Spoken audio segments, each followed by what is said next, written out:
Мир вашему дому. Сегодня по народному календарю православных христиане празднуют День Ираиды. По церковному календарю православная церковь сегодня чтит память.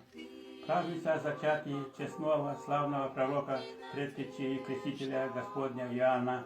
Чествуется прославление святителя Иннокентия, митрополита Московского, преподобных жен Санфипы и Поликсении, мучениц Раисы, Девы, мучеников Андрея, Иоанна и чад Иоанновых, Петра и Антонина, священномученика Иоанна Панкратовича, пресвитера и другие православные святые, имена которые вспоминают в этот день. Также сегодня празднуется икона Божьей Матери Славянская. Поздравляем всех с праздником, всех, кто родился в этот святой день, желаем здоровья, счастья и благополучия. Светлая память ушедшим в мир иной.